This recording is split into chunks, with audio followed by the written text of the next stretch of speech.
La méthode de Marie Kondo. Je vous ai déjà expliqué globalement les principes de la méthode de Marie Kondo. Aujourd'hui, je vous explique comment désencombrer selon la méthode de Marie Kondo.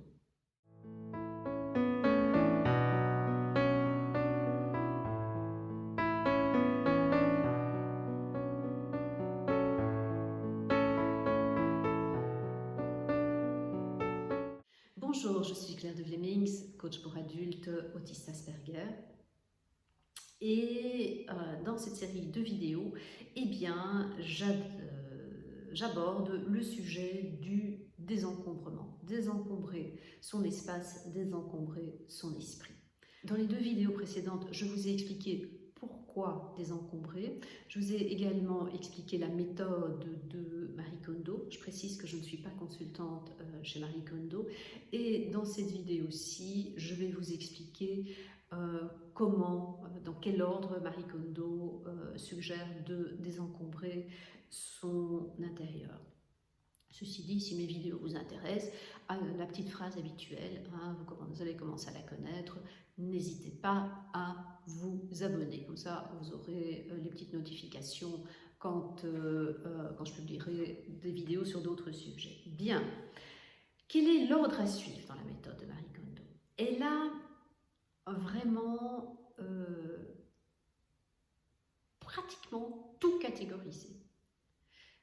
Et donc, il y a vraiment un ordre à suivre et il est à suivre dans cet ordre-là. On va d'abord commencer par trier ses vêtements. Mais les vêtements, on ne va pas les trier n'importe comment. Non, elle vous précise par quelle pièce de vêtements on commence et par ce qui suit, ce qui vient ensuite, etc. etc. Donc, on trie d'abord tous ces vêtements parce que les vêtements, c'est peut-être le moins difficile, les choses les moins difficiles dont on peut se séparer. Les vêtements, ben, vous allez les trier en peut être donné ou doit être jeté parce que complètement abîmé, il y a des trous, c'est déchiré, etc. Hein, ce que vous ne portez plus, encore une fois, vous donnez, vous ne jetez pas. Mais enfin, ça, je pense que ça paraît évident maintenant. Donc, on trie d'abord ses vêtements. Ensuite, on va trier ses livres. Ah, là, pour certains d'entre nous, ça devient déjà un tout petit peu plus compliqué. Quand j'ai trié mes livres, je pense que je me suis séparée de 70% de mes livres, 75% de mes livres. Ça n'a pas été facile. Ça n'a pas été facile de prendre des décisions. Là aussi, il y a un ordre pour trier les livres. Ensuite, on va trier ses papiers. Alors là, elle suggère quand même un débarras par le vide, hein, un désencombrement, un tri poubelle. Personnellement, vivant en Europe, en Belgique, je pense qu'en France, ça ne doit pas être très très différent. Là, il y a quand même un petit peu... il vaut mieux faire un petit peu attention parce que vous ne savez jamais ce qu'on peut vous demander dans 5 ans. Vous ne savez jamais ce que la banque, ce que le fisc, ce que les assurances, ce que la caisse de sécurité sociale peut vous demander comme document dans 5 ans. Donc là, ne triez quand même pas trop, gardez les choses importantes. Oui, les anciennes factures de votre GSM, ok, celles de 2005, vous pouvez les jeter si vous les avez toujours.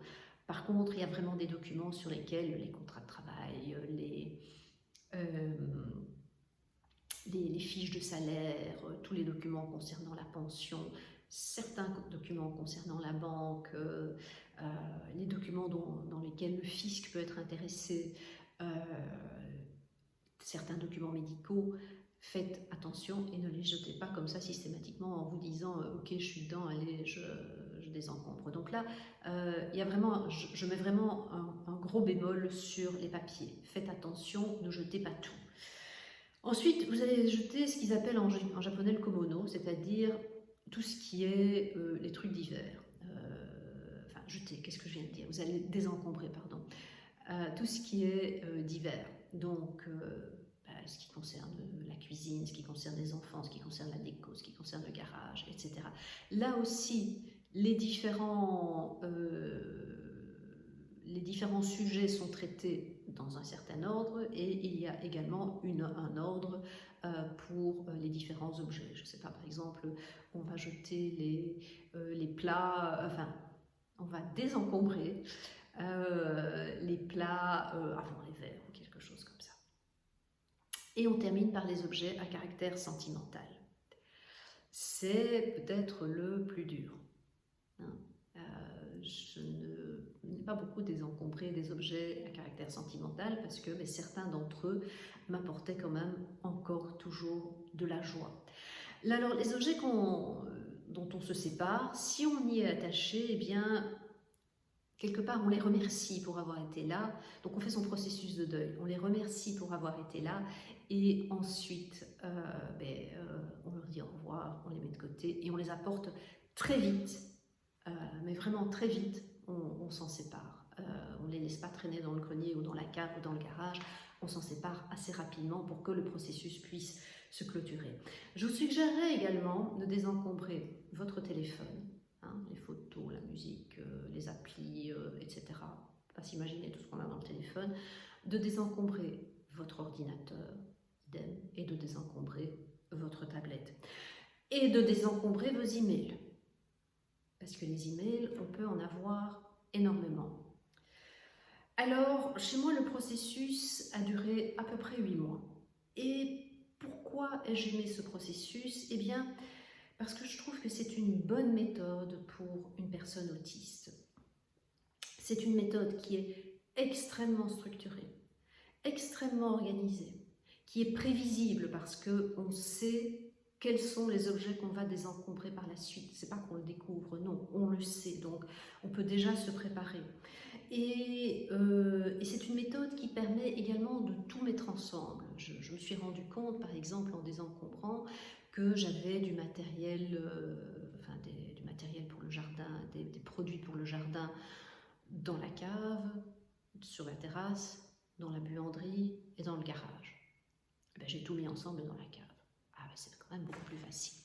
Voilà, j'ai de nouveau parlé longtemps. Ceci termine cette vidéo. Je vous souhaite une belle journée, une belle soirée. Et dans la prochaine vidéo, je vous parle de quelque chose aussi assez important, de rester désencombré. À très bientôt.